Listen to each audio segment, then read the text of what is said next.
sin tapujos. Quiscanal RTV. ¿Cómo enfrentamos los problemas del país? Hablando sin tapujos. Micrófono abierto para que usted hable, cuente su experiencia y entregue su propuesta.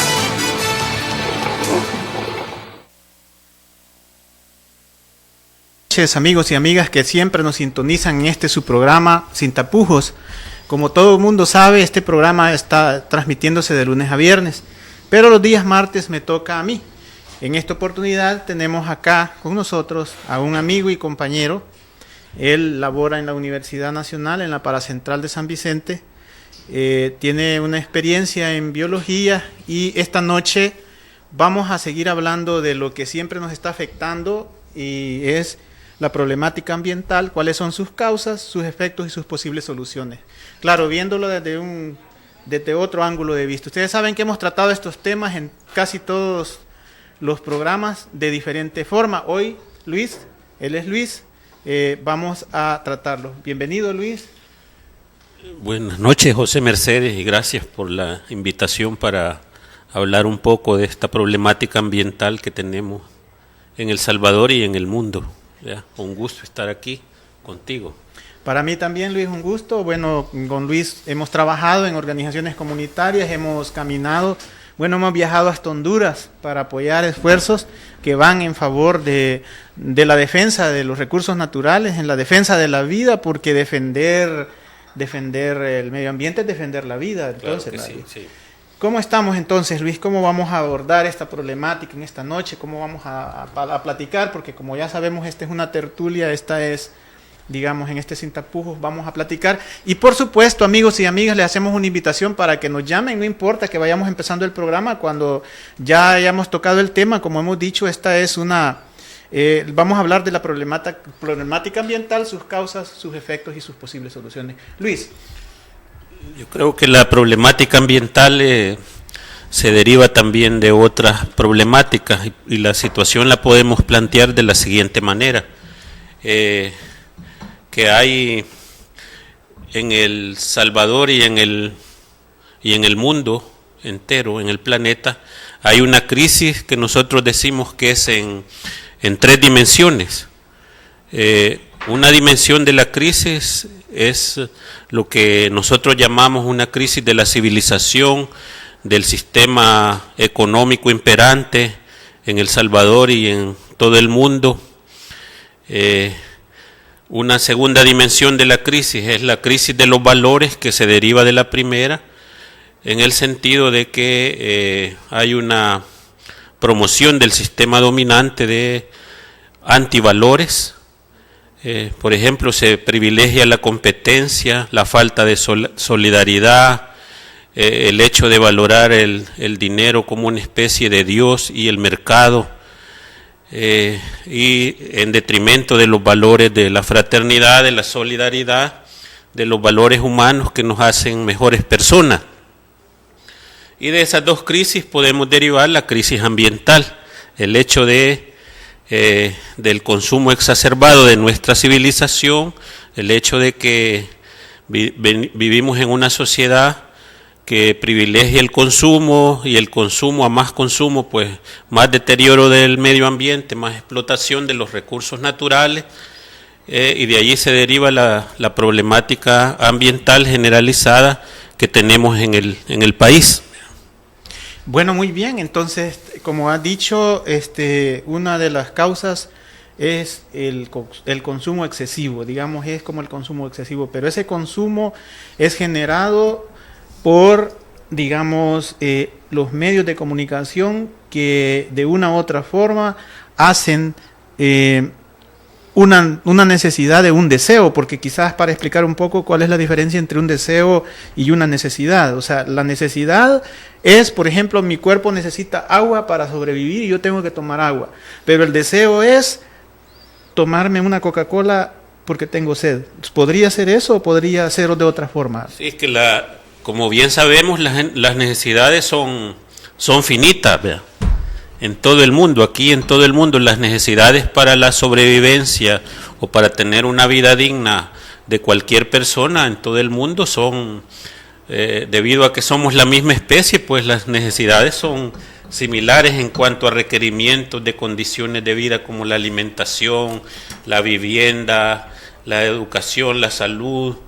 Lo que cambia de una cultura a otra es la manera de satisfacerlas. Algunos hay, por ejemplo, en la alimentación, hay la cultura misma de un pueblo está determinando qué es lo que comemos y qué es lo que no comemos, pero es satisfacer el hambre, la sobrevivencia y estar bien, y tener una vida digna. Sin embargo, el sistema nos ha vendido que las necesidades son infinitas, cada vez van generando más necesidades, pero que en realidad son superfluas, ¿verdad? No son necesidades imprescindibles para tener una vida adecuada. Ya, por ejemplo, yo digo, si logramos tener una casa con piso de tierra que no está bien, ¿verdad? Pero hacemos un piso de cerámica, de ladrillo, pero después lo queremos de cerámica, luego, y cada vez vamos, pero ¿qué tanto eso es imprescindible para tener una vida digna? O sea, o por ejemplo, una familia tiene un carro y de repente necesita un hijo que ya creció otro carro y tienen 2 carros, y en cada carro a la hora de trabajar salen una persona por cada carro. Eso también podemos asociarlo de esa manera. Claro, entonces cuando la gente no se pone a valorar que si en realidad necesita esos 2 carros o tener un carro cada miembro de la familia, ¿verdad? Entonces, nos referimos a eso. Entonces, cuando hablamos del consumo desmedido, no solamente nos referimos a esta situación de comer, sino que también de vestirnos o de comprar utensilios que nos pueden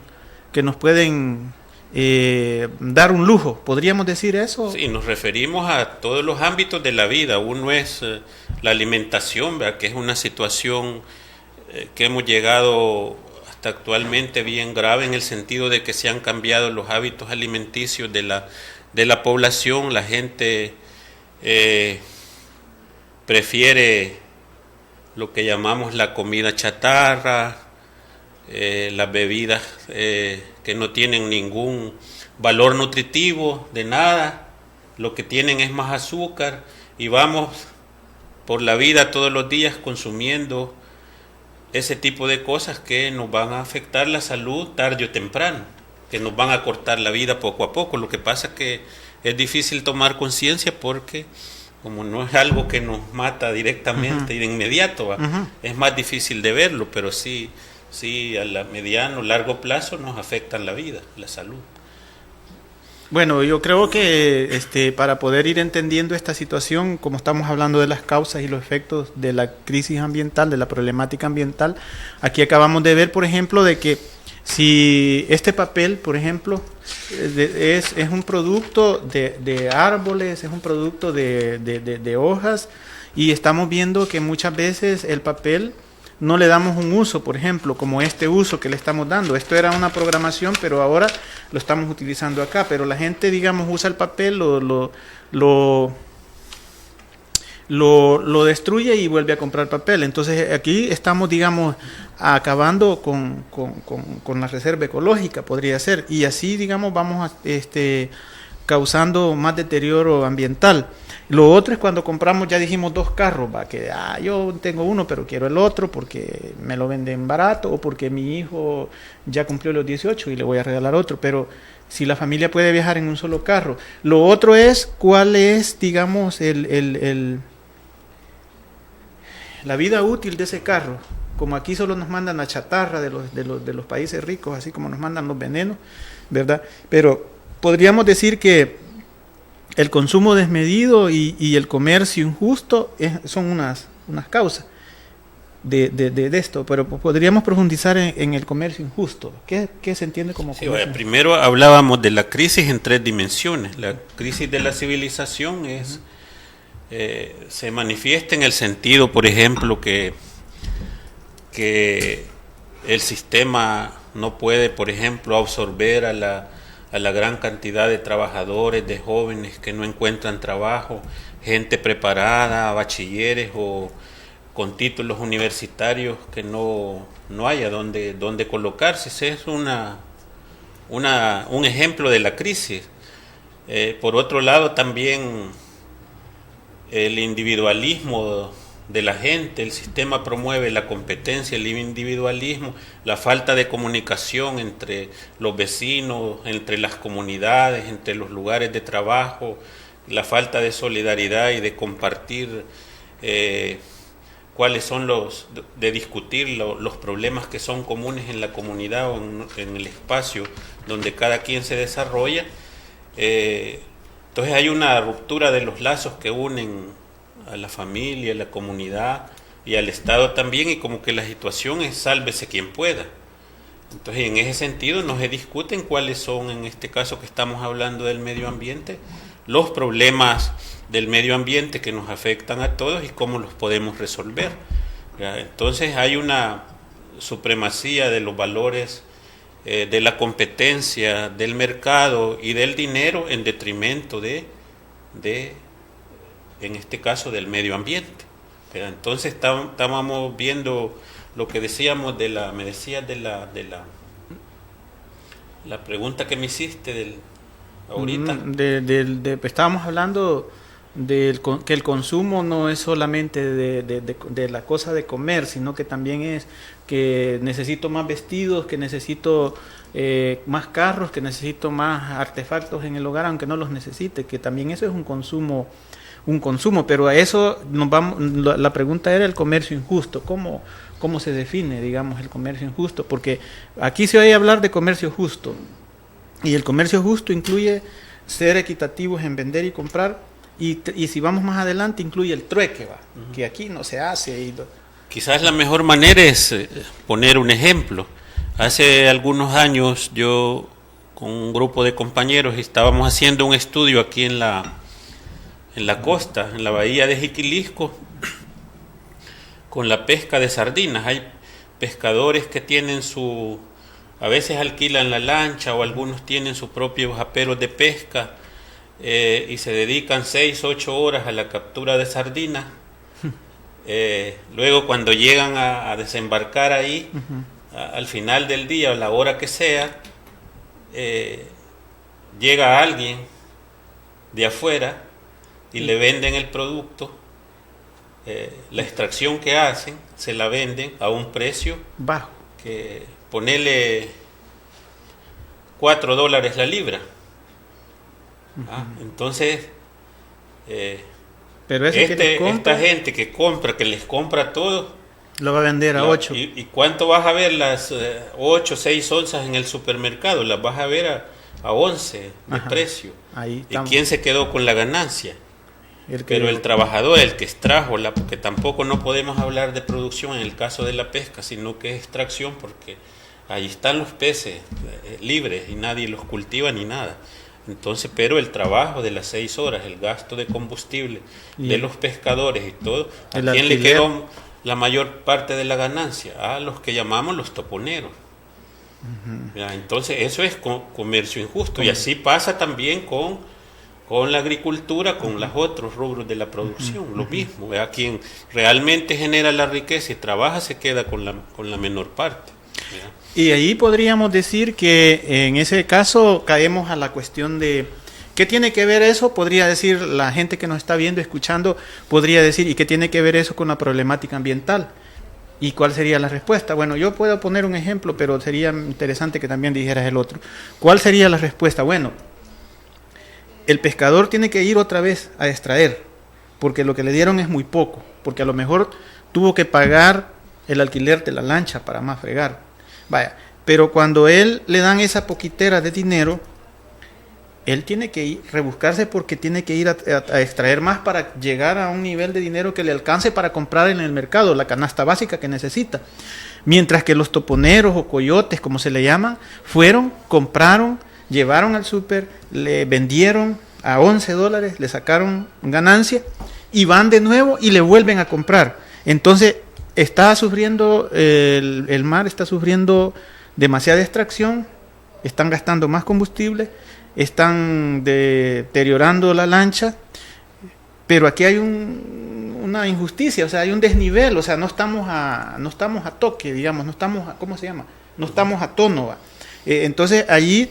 Sí, si vos le preguntás a los pescadores y le decís, mire, ¿y y tu papá o tu abuelo cuánto tiempo dedicaba a la pesca en su tiempo, y dice, bueno, 2, 3 horas, 4 horas, y ahora para capturar lo mismo o para capturar menos del nivel de lo que ellos agarraban, se tarda mucho más tiempo, y cada vez porque hay una sobreexplotación del recurso. Entonces eso es lo que está sucediendo, porque hay una presión para extraer más, cada vez más, cada vez más. Y también esa es una causa directa, digamos, de la sobreexplotación, pero también están los otros factores que influyen en que ese recurso se agote. Por ejemplo, la contaminación, la erosión de los suelos, que arrastra los contaminantes hasta los estuarios y las bocanas de la desembocadura del río Lempa, por ejemplo, que desemboca ya abajo de San Carlos Lempa, o del río Grande de San Miguel, que desemboca en la bahía de Jiquilisco. O sea, todos esos contaminantes también afectan de alguna manera el recurso, en este caso de la pesca artesanal, ¿ya? Sí, porque por ejemplo, digamos que alguien, y aquí ya van confluidos todos, ¿va? Digamos que en la parte alta de la cuenca están los agricultores que para poder cultivar despalan, ¿va? Así dicen en Nicaragua, aquí decimos mochar, ¿va? O sea, cortan los árboles, despalan toda la zona alta, cae la tormenta, lava la tierra, lleva toda esta tierra allá abajo y entonces la presa se asolva y los pescadores no pueden, bueno, los pescadores se les va disminuyendo, digamos, en el caso de las presas o de los lagos, de las lagunas o de algunos nacimientos, se va solvando y se va terminando el espacio donde los pescadores pueden pescar. Pero aparte de eso, lo que decías, los contaminantes. Como te vende la idea, Jefarrar, de que entre más veneno y más abono le pongas, la mazorca es más grande, que el grano es más grande. Pero con la lluvia y la erosión del suelo se va arrastrando todo y allí con la tierra va el químico. Y eso se va terminando de destruir un montón de cosas que hay, porque los ecosistemas, no sé si podemos hablar de eso, los ecosistemas, alguien cuando habla de ecosistemas piensa que es solo lo que vemos nosotros, un bosque, un lago, un volcán, pero los ecosistemas son tan pequeños, ¿verdad? Tan pequeñitos, que, por ejemplo, en una hoja pueden haber, no sé si cientos o miles de ecosistemas. ¿Podrías explicarnos eso para que tengan una idea de lo que estamos hablando en esto? Sí, que el ecosistema puede ser tu casa, puede ser una maceta con una plantita. Toda vez que hayan ahí seres vivos, que haya energía solar u otra fuente de energía, y haya un sustrato donde hay organismos, es un ecosistema, de tal manera que puede ser una gota de agua, puede ser tu casa, una maceta, puede ser todos los espacios que ocupamos, o es todo el planeta, o una zona un poco más pequeña. O sea, el concepto es relativo, ¿va? Siempre que se cumpla eso, que haya organismos vivos, un sustrato donde estén los organismos y una fuente de energía que le esté dando movimiento a ese flujo de materiales y energía entre los seres vivos y el ambiente inerte, ¿va? Entonces, yo creo que en el caso de El Salvador la problemática ambiental, bueno, ya dijimos que se deriva del modelo económico, ¿va? Y de lo que llamamos nosotros. Pero me gustaría, Luis, que también profundizáramos, porque nos quedamos aquí, del modelo, ¿va? Pero hablaste de la crisis de la civilización. ¿Cuál era la otra crisis de la que hablaste también? La crisis de los valores. La crisis de los valores. Hablemos un poco de la crisis de los valores. Por ejemplo, fíjate que en la naturaleza, por ejemplo, si hay una población de venados y vos de repente ves que los venados paran las orejas y levantan la cola, ¿por qué crees que hacen eso? Porque ellos han visto un peligro, y una manera de indicarles a los demás de su población que hay un peligro y que tienen que huir para no ser presa de algún depredador. Esa es una actitud, digamos, de la naturaleza de solidaridad, de cooperación con su misma especie. Es lo que abunda, y así podemos hallar otros. Por ejemplo, si ves las hormigas, unas hormigas guerreadoras que pican fuerte en esa planta discanal, que casualmente coincide con el nombre de la radio, entonces hay una coevolución entre la hormiga esa que vive en el centro de las dos púas de la espina del iscanal, allí tiene su refugio, y a la vez la hormiga protege de algún depredador a la planta. O sea, eso es se llama coevolución. Han evolucionado a la par para protegerse. Una le da refugio y la otra la protege contra el... Entonces esos ejemplos abundan en la naturaleza. Pero el sistema que dice, la competencia, ¿va?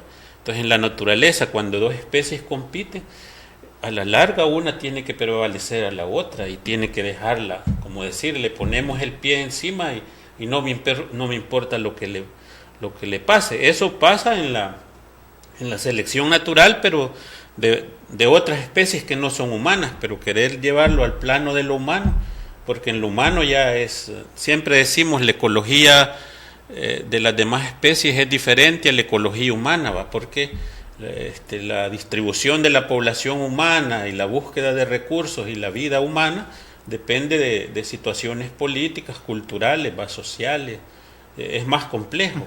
Entonces por eso no es igual. Entonces, pero el sistema que nos dice, la competencia privilegia solo un elemento que de hecho no es el más abundante en la naturaleza, sino que lo que abunda más en las relaciones entre esas especies son la cooperación, la simbiosis, la ayuda mutua, ¿verdad? Una especie de solidaridad y fraternidad entre las especies, y no es la competencia ni el individualismo, ¿verdad? Ni dejar al otro atrás y pasar sobre él. Entonces deberíamos de tomar esos ejemplos y llevarlos al plano de lo social para construir una sociedad más justa, equitativa, solidaria y sustentable, ecológicamente y ambientalmente sustentable, ¿ya?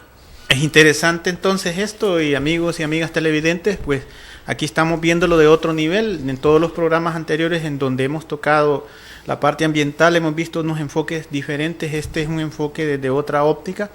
Y Luis, eran 3 crisis, parece: la crisis de la civilización, la crisis de los valores, ¿y cuál era la otra? La crisis del medio ambiente. Ajá, vaya, entonces veamos hoy la crisis. Te voy a poner el ejemplo de lo que pasó en Verapaz en el 8, casi por la madrugada, la medianoche, el 8 de noviembre del año 2009 fue, si no me equivoco, lo que hubo del deslave de que se perdió una parte del pueblo de Verapaz, como 2 calles, 2 cuadras, que quedaron soterradas en San Vicente. En San Vicente, en Verapaz.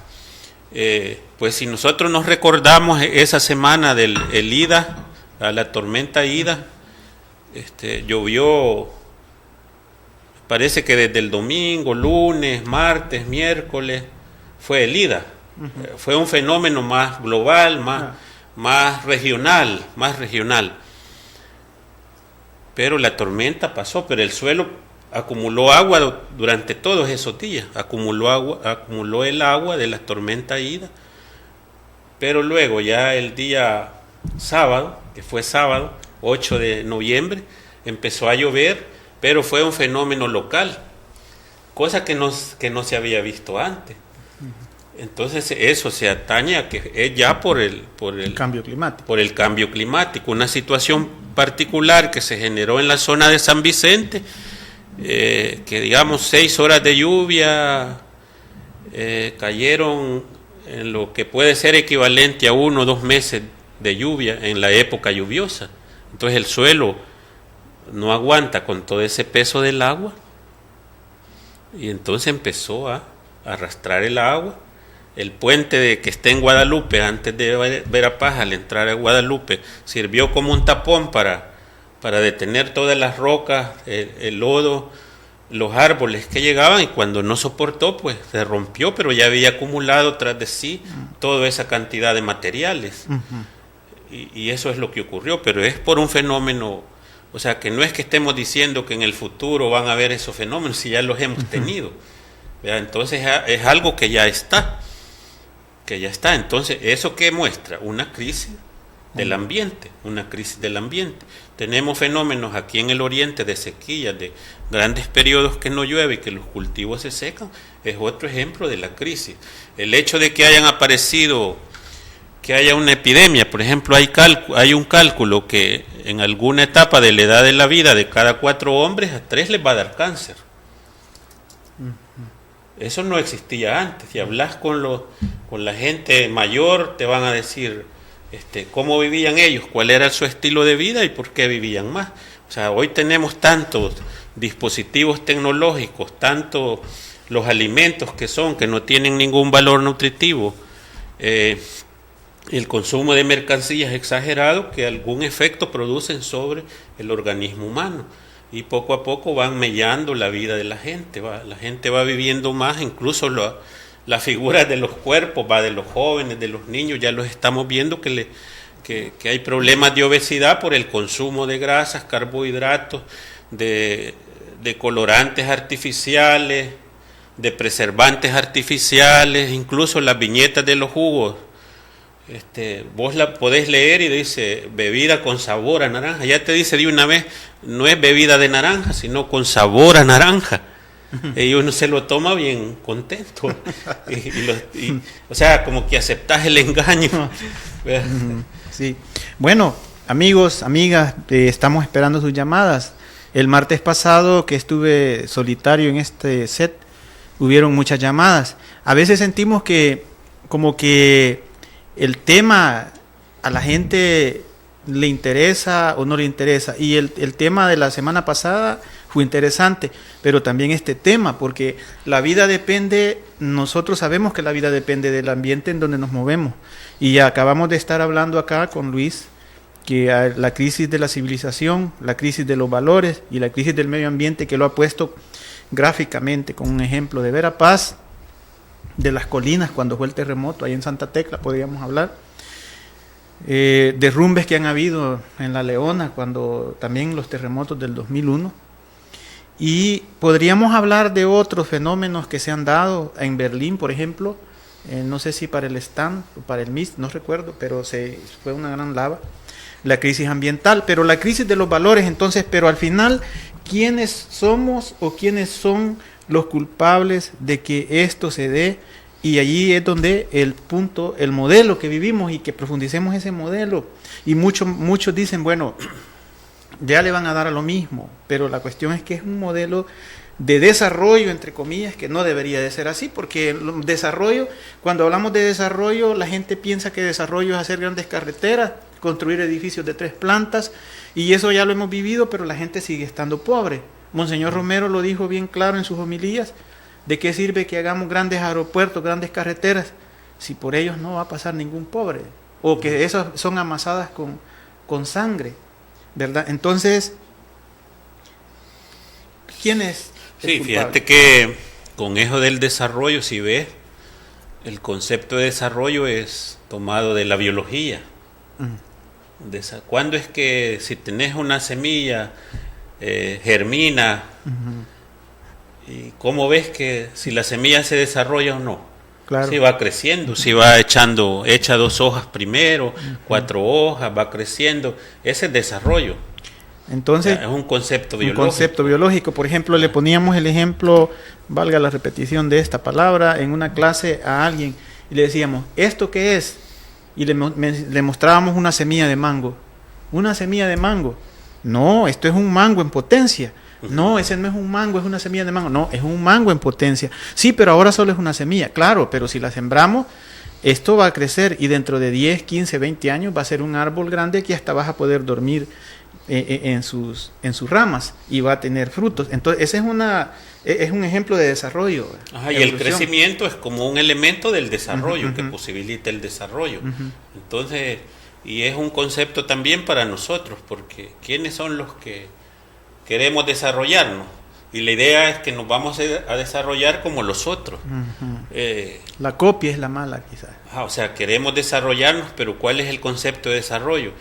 Que hay que pasar por una etapa de crecer el 5%, el 10%, para tener una sociedad como la norteamericana de Estados Unidos o los europeos, el estilo de vida, y ese es el concepto de desarrollo que tenemos. O sea, como quien dice, el desarrollo es ser como ellos. La copia. Pero por ahí va, pero es un concepto para nosotros, porque los ingleses ya no hablan de desarrollo. Ellos están viendo cómo la gente de ellos, los mayores de 80 años que ya alargaron su vida, tienen una vida que tengan autonomía ellos, que no, claro, tener una larga vida, pero con salud, no que te anden llevando hasta para ir al baño, sino que seas independiente. Ese es el reto de ellos, pero nosotros creo que debemos hacer nuestro propio concepto de qué tipo de sociedad queremos y si es ese desarrollo, porque si yo te digo que un gringo que nace va a consumir 50 veces más energía, 50 veces más agua y 50 veces más recursos que un promedio de un país pobre como los de nosotros, ¿verdad? Pobre entre comillas, entonces ¿cuántos planetas necesitas? Como 6 planetas Tierra y solo tenemos uno. Entonces tenemos que repensar el concepto de desarrollo, porque si ¿cuántos somos? 5.6 millones de salvadoreños, 5.7. Y entonces todos tenemos que tener un carro algún día, pero ¿dónde los vas a parquear? No va a haber parqueo para carros, o sea, físicamente es imposible porque El Salvador no crece más, ya está dado cuál es nuestro territorio 20.000 y no podemos parquear los carros.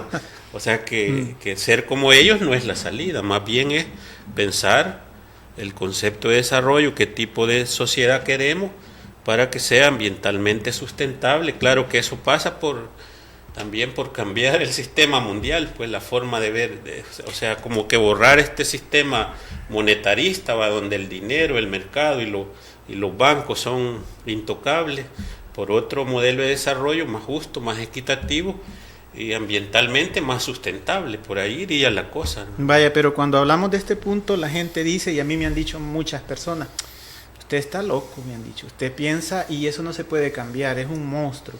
Pero hoy está de moda y hemos visto nosotros y está oyéndose eso de aquella palabra del buen vivir, que no es igual a vivir mejor, porque cuando uno habla yo quiero vivir mejor, dentro del modelo del capitalismo, dentro del modelo que hemos vivido, un modelo de desarrollo que no nos ha favorecido en nada, aquí es sálvese quien pueda. Aquí es, yo para ser mejor tengo que pasar sobre el otro. Aquí es yo, primero yo, y después los demás si es que alcanza. Pero en un modelo donde haya solidaridad, donde haya cooperación, donde se vean todos esos valores, no se puede decir vivir mejor, porque vivir mejor es vivir mejor que otros. Se tiene que decir buen vivir, pero buen vivir viene de la frase vivir, compartir. ¿Y qué podemos hablar sobre eso? ¿Qué podrías decirnos? Sí, el buen vivir yo lo entiendo como no considerar que nosotros como especie humana, como seres humanos, somos el centro de todo y que todo gira alrededor de nosotros. Es decir, que las demás especies están en función del interés de nosotros.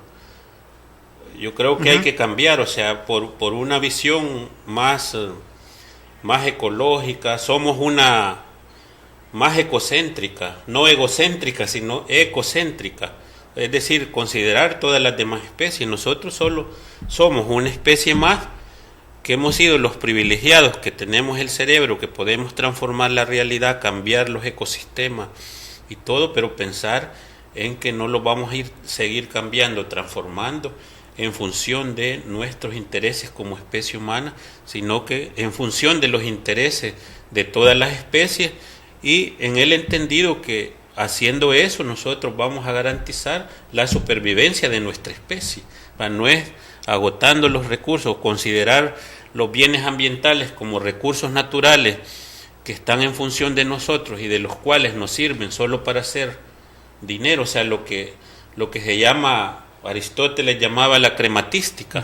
La crematística es convertir la economía en pisto, en dinero, en moneda, y que eso es el valor, y que todo tiene un valor económico, que el precio es igual que el valor.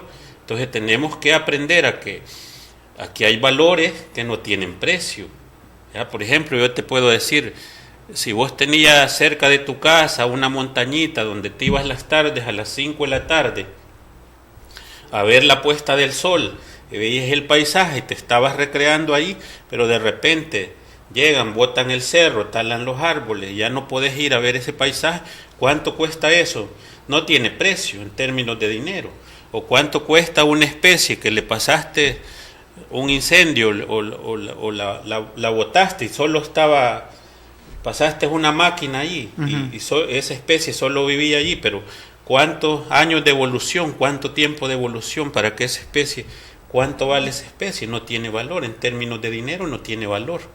O sea, los precios son arbitrarios, antojadizos, dependiendo del momento. Entonces, yo entiendo el buen vivir como eso, el respeto a todas las formas de vida, y que en ese sentido estamos garantizando la supervivencia de nuestra especie y la garantía de que las futuras generaciones van a tener también un buen vivir, ¿verdad? O sea, ¿qué podríamos decir en términos ya más técnicos?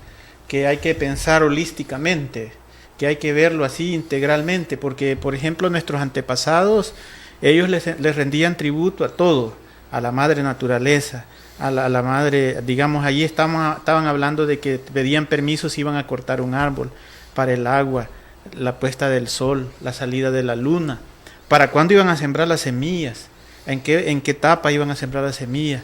Y eso nosotros no lo hacemos, y aquí lo que hacemos es introducir costumbres que vienen de fuera, y dicen, bueno, que después que se fue la revolución industrial, fue en qué, en 1750, ajá, que inventaron, que botaron la rueca, donde se cosía, y inventaron la locomotora, y inventaron los telares, que era diferente en ese momento. A partir de ahí empezó a surgir un problema en el medio ambiente, porque las locomotoras en ese momento funcionaban con leña, y empezaron a cortar grandes extensiones de árboles, y empezaron para poner los durmientes en los rieles, y para ponerle leña a la locomotora para que caminara, y las fábricas empezaron a hacer la combustión de la leña y de todo lo que tenían, y empezaron a calentar el ambiente. Pero luego eso fue insaciable, y las grandes empresas empezaron a ver ganancia, y bueno, se viene mejorando lo que llamamos civilización y desarrollo equivocadamente, y llegamos hasta nuestros tiempos, en donde nosotros vemos que las transnacionales y las grandes empresas nacionales y transnacionales han venido a depredar el medio ambiente, han venido a, por ejemplo, si alguien usa una bota de cuero de venado, ¿cuántos venados hay? ¿Y por qué no mejor usan unas sandalias de otra cosa? ¿Por qué no unos kaites? O sea, pero usa botas porque es un abrigo de pieles de oso. ¿Cuántos osos polares hay, por ejemplo? ¿Por qué los vamos a sacrificar? Si alguien dice, quiero mi mesa, bueno, no es por esta mesa, pero dice, quiero mi mesa de madera y mis puertas de madera y las ventanas de madera, ¿cuántos árboles vamos a sacrificar para hacer eso? ¿Y cuántas especies se van a ir porque tenían su hábitat allí en ese espacio del árbol? Cuando empezamos a ver todo eso, cuando por ejemplo yo bajo a Granada y aquí es caliente, pero subo a Alegría o Berlín y allá era fresco, pero hoy es súper no caliente, pero hoy para como era antes es caliente, ya no hay bruma, no hay neblina, hay calor por las noches. Uno se pregunta, ¿por qué? Y le pregunta a una señora, a un señor que tiene ya 60 años y dice, no, antes a esta hora destilaban las casas, había una neblina, todos andábamos a las 12 del día con abrigo. ¿Qué hemos hecho nosotros? Hemos trastornado un ciclo de vida del medio ambiente. Es como cuando viajas a España, que vas en el avión y de repente sentís que no tenés hambre y es hora de comer. Y entonces la tierra la has trastornado. No sé si has oído que las cigarras o chicharras que decimos a veces salen en diciembre. ¿Por qué saldrán en diciembre? Porque dice la gente, porque va a haber calamidad. Si calamidad ya hay, y ellas mismas están anunciando, estamos muriendo por el mismo cambio climático, porque afecta hasta la cosa subterránea. Y allí podríamos hablar del estrés hídrico, que la gente dice que es estrés hídrico. Entonces yo también te pregunto, ¿qué es estrés hídrico? Bueno, el estrés, en el caso se aplica para el agua, pero creo que toda la gente entiende cuando hay estrés, ¿verdad?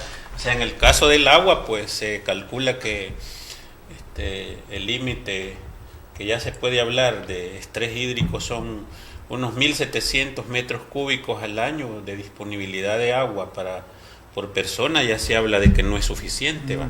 Pues tendrían que ser allí como 4.000 metros cúbicos de agua por persona para año disponible. Estamos hablando de agua para el uso de la gente, diferentes usos, principalmente para beber, bañarse. Entonces en El Salvador ya estamos, en algunas zonas ya está en esa situación, ¿verdad? Y San Salvador. Y que de hecho son algunas zonas rurales, ¿verdad? Que nosotros decimos siempre, la ciudad es como parásita del campo, porque le quita el agua, la energía. Las presas hidroeléctricas no están en el centro de San Salvador o de San Miguel, están en el área rural, pues.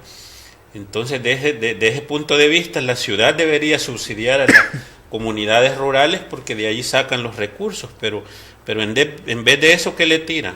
El agua contaminada, le devuelven el agua contaminada con pesticidas, porque todavía estamos promoviendo la revolución verde, que fracasó, que no fue una revolución verde, sino una involución, ¿verdad? Y que nos ha dejado un desastre ambiental, ¿va? Todavía se encuentra en la leche materna de mujeres de la zona costera que fue algodonera,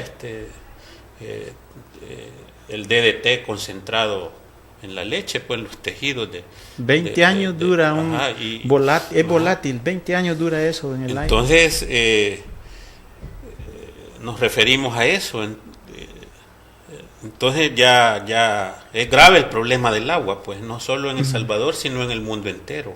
Pero en resumen diríamos que la crisis, que todo esto se debe, estas tres crisis que hemos hablado, este problema ambiental se debe a que nosotros no queremos entender que el modelo que estamos implementando desde hace tiempo no es válido. ¿Por qué será que la gente no quiere entender eso? ¿Por qué será que si vos y yo hablamos de que el modelo económico no es válido, la gente nos acusa de comunistas? ¿Por qué será de que si vos y yo hablamos de que hay que cambiar de modelo, nos dicen que estamos queriendo volver a la época de los trogloditas? Que por cierto ni sé que si existieron o no. Fíjate que ahí por los 60 que salieron que la conciencia ambiental se generó en grupos de ciudadanos bien informados de clase media de Estados Unidos. Por ejemplo, el Día de la Tierra fue a raíz de una gran manifestación como de 20,000 personas. De ahí se creó la Agencia de Protección Ambiental de los Estados Unidos, gente consciente porque le quería poner a la par de sus comunidades los rellenos sanitarios y las incineradoras de basura, y la gente empezó a protestar, ¿verdad? Surgió en las sociedades de consumo la conciencia ambiental como producto de que si vos tenés más capacidad de consumir, de comprar cosas, también producís más basura. Entonces el problema lo vas a sentir más rápido que aquellos como nuestras comunidades que no alcanzan a cubrir las necesidades de calorías ni de proteínas. Entonces ellos necesitan consumir más energía, más cosas, mejorar su calidad de vida y su bienestar. Entonces, y entonces hablaba de que todos esos ecologistas de esos países eran locos, no querían el desarrollo y todo, pero surgió en 1973-72 un grupo que se llamó el Club de Roma, que eran científicos, un equipo de científicos que estaban ligados al poder, ¿verdad? Pero que ellos dijeron, bueno, si la tendencia de la producción y el consumo de este planeta continúa de la misma manera, el planeta no va a durar muchos cientos de años, a lo sumo unos 300 años. Y entonces los ligados al poder aceptaron que la cosa no iba tan bien, y de allí pues es como que el estamento, el status quo y los que lo protegen dijeron aquí en realidad hay una crisis, y empezaron a ver, entonces ya fueron tomando y considerando que esos ecologistas no eran locos, desquiciados. Creo que en cada país también ha pasado eso, entonces sino que el problema es real, ahora la situación es que no es lo mismo que aceptes que el problema es real, que plantees una solución verdadera, que se dice, bueno, bajo este modelo económico y este sistema no es viable la continuidad de la vida en el planeta, y somos la especie más vulnerable, o sea que parece ser que los primeros que desapareceríamos sería la especie humana. Entonces, pero ¿quién plantea realmente, sinceramente, la solución a esa problemática? Es que ese es el punto, yo eso me pregunto, bueno, y yo decía, ¿de qué sirve que cada año celebremos el Día del Agua, el Día de la Tierra, el Día del Árbol, el Día del Medio Ambiente?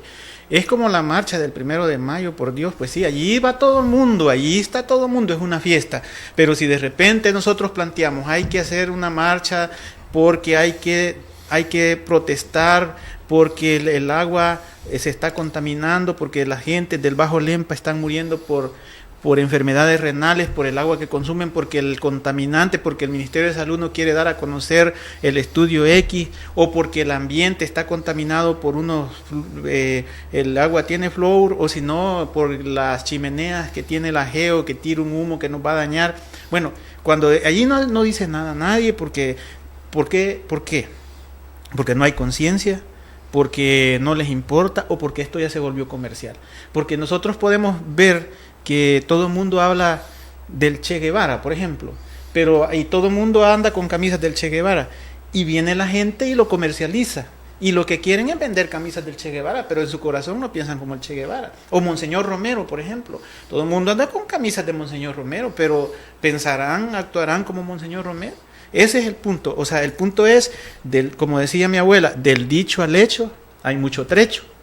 O como también decía, de buena voluntad está empedrado el camino al infierno. O sea, tanto discurso, tanta retórica le llaman, pero y en el fondo, ¿qué vamos a hacer? O sea, cuando viene la palabra del buen vivir, bueno, pero ¿cómo lo vamos a empezar a practicar? ¿A dónde lo vamos a empezar a practicar? ¿Quién tiene que sacrificarse? ¿O quién tiene que ser redentor o redentora para que esto cambie, digamos? Y nos encontramos, desgraciadamente, en que hasta la misma gente que es con pensamiento progresista, de izquierda o humanista, está cometiendo los mismos errores que cometen los que nos están dañando, digamos, y que están haciendo lo mismo, y que solo es como un discurso que sale por la televisión, que hablan esto, o como el ejemplo de la minería verde, cuando dice, la minería verde es sana, cuando sabemos que la minería no es verde ni es sana. Entonces como que todo el mundo está en función de lo que dijimos aquí, la mercantilización, y que eso está generando la crisis del medio ambiente. Porque si me dan dinero yo me callo, porque si me dan dinero yo, bueno, ahí sí todos nos vamos a morir. ¿Qué podrías decir sobre eso? Que es la mercantilización de lo que yo creo que la palabra más correcta es llamar bienes ambientales y no recursos naturales, ¿va? Porque, por ejemplo, si vos preguntás o te podías imaginar en el pasado, cuando eras un niño, que algún día te podían vender el agua envasada, la gente no se imaginaba eso. Nunca. Y ahora hay lugares en que te venden el aire, ya las bolsas de aire, porque si no vas a respirar la polución y el smog que está en el ambiente. Entonces la cosa ha llegado hasta ese punto. Ya ha llegado hasta ese nivel, y entonces yo creo que ¿por qué la gente, vos te preguntás por qué la gente no hace nada o sea, yo creo que una situación que es determinante son los aparatos ideológicos, ¿verdad?, del sistema. O sea, si vos estás oyendo el pensamiento de los de arriba, de los que tienen el poder, de los medios de comunicación, y los tenés 8 horas diarias, 12 o 24 horas dentro de tu casa, haciendo que pensemos como ellos, entonces terminás pensando como ellos. Entonces yo creo que por eso es bueno que hayan espacios alternativos que deben difundirse, generalizarse, para que la gente pueda debatir y pueda tomar conciencia y movilizarse en torno a aquellos problemas. En este caso estamos hablando del medio ambiente que afectan directamente la vida de la gente, lo de todos los días, lo que come, cómo es la forma de sembrar, con qué se viste, qué casa tiene. Y esa es la esencia de la política, ¿verdad? La política es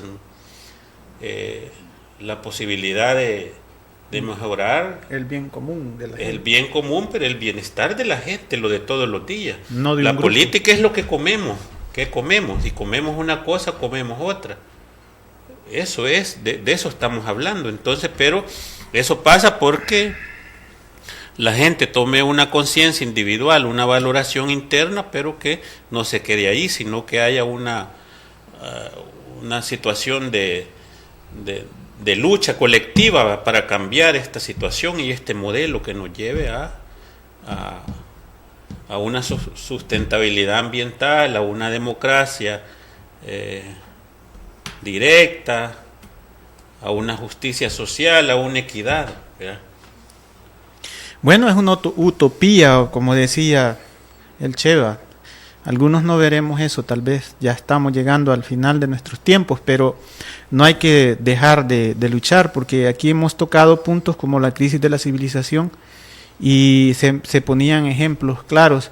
Ahora nadie es solidario aquí en este país ni en este mundo, todo el mundo piensa por él o por ella.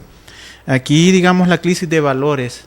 La familia hoy se convirtió en que todos están en el Facebook, en el Twitter, ¿cómo es? Twitter, dicen uno. Y allí no existe familia, no se sientan a comer a la mesa.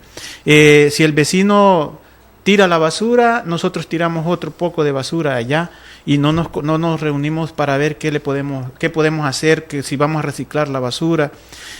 La crisis ambiental estamos viendo cada día más. Dicen que este año el meteorológico ha dicho que este año va a ser horrible en lluvias, ¿verdad? ¿Y qué va a pasar? Ya sabemos las zonas que están dañadas, pero ¿qué podemos hacer para eso y qué debemos de hacer? Y eso es lo inquietante. Ahora, cuando decías lo del poder, ahí estamos fregados, pues, porque el poder pero el poder lo tiene la gente y no se ha dado cuenta. Cuando hablabas de los programas, en realidad, ¿qué podemos hacer nosotros en las soluciones? ¿Cómo podemos trabajar para que haya un cambio desde lo básico hasta lo alto? ¿Qué podríamos hacer entonces para que este modelo que vivimos, digamos, vaya cambiando? Nosotros hemos hablado en otros programas de que hay que crear los núcleos de reflexión, los núcleos de educación, que son grupos por familia, grupos por comunidades, grupos de 2 o 3, ¿verdad? Y la vez pasada que hablaron por teléfono, yo hice una invitación a todas estas personas que son intelectuales, porque yo siempre digo esto, no sé si me equivoco, corregime, pero yo llamo intelectual a la persona que piensa por sí sola y da una línea de reflexión, aunque no sea tanque pensante de esos que escriben en los grandes periódicos o que son analistas políticos que salen en el 33. Yo le llamo a esa persona, yo le llamo de esa forma, o sea, le llamo yo que puede analizar. Y académico somos todos los que hemos estudiado y hemos llevado un grado académico, que podemos ser académicos, pero no podemos ser intelectuales. No sé si me equivoco, porque un académico sabe de libros y sabe, pero por ejemplo, el vicepresidente de Arena dice que estudió en la Nacional, pero es vicepresidente de Arena. Entonces, para mí, no es un intelectual pensante hacia la justicia, es un intelectual pensante hacia la derecha. ¿Por qué? Por conveniencia, porque lo engañaron, porque él es rico y nosotros pobres. No sé si me explico, es un garabatero que yo a veces hablo, pero cuando vamos a cambiar de modelo, por ejemplo, y ya lo dijiste, es que la clase media es la que inventó eso de las celebraciones ambientales cuando vio y todo, pero cuando vamos a hablar de cambiar, de forma, de cambiar el chip de pensamiento y de acción, porque no es lo mismo hablar que actuar, entonces uno puede pensar, bueno, ¿qué vamos a hacer para que esta crisis de valores, esta crisis ambiental, esta crisis de la civilización pueda, yo no sé, no me gusta la palabra que dice adaptarse, adaptación al cambio climático, sino que yo siempre digo, bueno, adaptarse significa que te vas a ir adaptando y esto se vira y te vas a ir agonizando. Y que lo aceptas. Y que lo acepto. Y eso no estoy de acuerdo, no sé vos, pero yo no estoy de acuerdo. ¿Va? Entonces, ¿qué tenemos que hacer? O ya no se podrá detener nada y ya esto, como dicen algunos fundamentalistas religiosos, esto está escrito y Dios dice así. Y yo le digo, no, porque Dios no es malo y no va a castigar a nadie, nosotros nos estamos castigando. Y si hay científicos que dicen, bueno, cada tantos millones de años el mundo va, pues sí, pero ¿y si nosotros lo estamos acelerando? ¿Verdad? No sé, pero antes que respondas, yo quisiera hacerle un llamado a los amigos, amigas televidentes. En esta noche han estado calladitos, ya vamos a cerrar el programa. Quisiéramos que aunque sea una llamada, ¿verdad? Nos digan y nos llamen, nos pregunten, comenten, pero que yo creo que la clave está para cambiar es la construcción de poder, va desde abajo, que la gente, lo que decías, el poder lo tiene la gente, pero ese poder está bloqueado, hay obstáculos que no dejan que la gente ejerza el poder. A veces se le permite, pero no todo. Entonces como que ese poder está ahí, pero pero la gente no lo puede ejercer porque hay bloqueo. Mira, Luis, entonces, perdona que te interrumpa, yo lo veo literalmente así, mira, yo digo así, antes de los 90 para allá, el poder de la gente no se podía ejercer porque media vez se iba levantando la gente, ¡paz!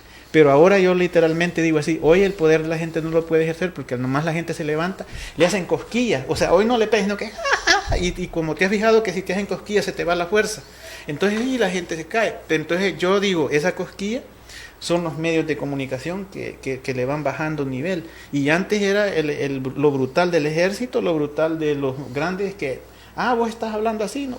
Pero hoy no, hoy te van vendiendo el ejemplo de la minería verde, no sé, disculpa que te interrumpa, pero eso yo lo veo así, no sé cómo ves vos esa situación. Pero lo que estabas diciendo me parece que...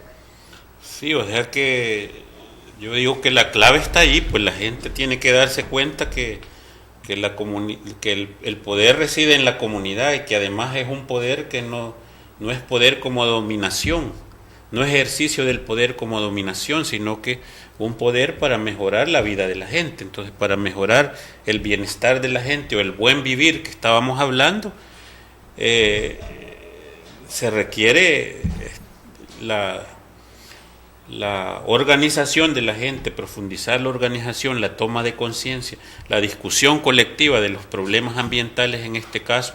Por ejemplo, vamos a seguir promoviendo la agricultura de la revolución verde si sabemos que nuestros jóvenes ya campesinos ya padecen, es bastante frecuente la insuficiencia renal, y vamos a seguir defendiendo ese modelo de producción que ya demostró que está fracasado, y ya se demostró que la agricultura orgánica, la permacultura, científicamente es ganar todos, entonces no lo queremos, o sea, porque hay intereses detrás de la DuPont, de la Monsanto, es barrar, y yo no sé si ya se perdió esos aliados nacionales, pues, sí. Entonces Cristiano y Urcal, todo eso. Entonces o sea, es discutir ese tipo de problemas que tienen que ver con la vida de todos los días de la gente, qué cultivamos, cómo lo cultivamos y si podemos cultivarlo de otra manera, y movilizarse en ese sentido para cambiar esa situación. Podemos tomar conciencia primero y ir hablando con los vecinos, con los miembros de la comunidad, para ir construyendo un poder que vaya en la vía de hacer otro modelo diferente, más justo. Bueno, yo creo que hemos tocado un punto importante, y aquí también al final lo de las soluciones, pues que ya lo decía Luis, crear, digamos, el poder está, pero no lo tenemos claro, y habría que hacer un cambio, demostrar de que cuando hablabas de la democracia directa es ejercida por el pueblo, pero para eso tiene que haber todo un... Yo siempre invito a los amigos y amigas que hay que leer, que no hay que quedarse solo con lo que dice la prensa o el diario de hoy, que hay que leer otros periódicos, que hay que ver si el Colatino, al hacer un grupo de bastante gente, puede venirlo a dejar hasta acá. Hay que ver no solo el Facebook, sino que hay que ver otros diarios digitales. Hay que ver los que tienen cable y que no solo vean CNN, sino que vean Telesur, Al Jazeera, bueno, todo lo que puedan ver que pueda hacer una, digamos, una ensalada de información, y de ahí sacar, bueno, eso se le llama... Con enfoques diferentes. Con enfoques diferentes. Conocer otras culturas, claro. O sea, hoy ya tenemos acceso a otros medios, a comunicarnos en tiempo real con otras latitudes, o sea, ya no nos pueden decir, miren, es que en Cuba todos andan los mismos zapatos, con uniforme, que Fidel lo forma para darle lo mismo de comida todos los días. Eso lo creíamos quizás en los 60, pero 70, pero hoy ya eso ya se desvirtuó con el desarrollo de las comunicaciones, igual que en China. Igual que andaban el mismo uniforme todo el año y un sombrero de embudo. sea, ya es absurdo creer en eso a estas alturas. Sí. Entonces yo creo que sí, hay que informarse, hay que ver, y yo digo, hay que ser ecléptico, y hay que me decir, ¿qué es eso de ser ecléptico? Bueno, hay que tomar información de todos, y hay que hacer mi propio ideario, mi propio pensamiento, y tocar lo bueno, sacar lo bueno, y hacer un producto para que así podamos trabajar y cambiar. Amigos y amigas, hemos llegado al final de este programa. Le agradecemos a Luis, que ha estado con nosotros acá tocando este tema, y decirles, amigos que nos escuchan y amigas, que todos los temas son importantes. Bueno, yo sí recuerdo el martes pasado, hubieron como 4 o 5 llamadas, hoy no tuvimos ninguna, pero a lo mejor es porque estaban interesados en el tema. Pero este también es un tema cotidiano, es un tema que hoy estamos hablando y mañana no sabemos qué va a estar pasando en la naturaleza, qué va a estar pasando en el ambiente. Entonces hacemos la invitación para que sigamos adelante. Bueno, nos vamos a despedir, Luis, gracias por haber venido. Bueno, gracias por la invitación y a la orden para... Bueno, que tengan buenas noches, amigos y amigas. Hemos presentado Sin Tapujos, la voz firme del pueblo, con los temas que preocupan a la sociedad salvadoreña. Sin Tapujos, de lunes a viernes a las 7 de la noche. Solo en Iscanal RTV.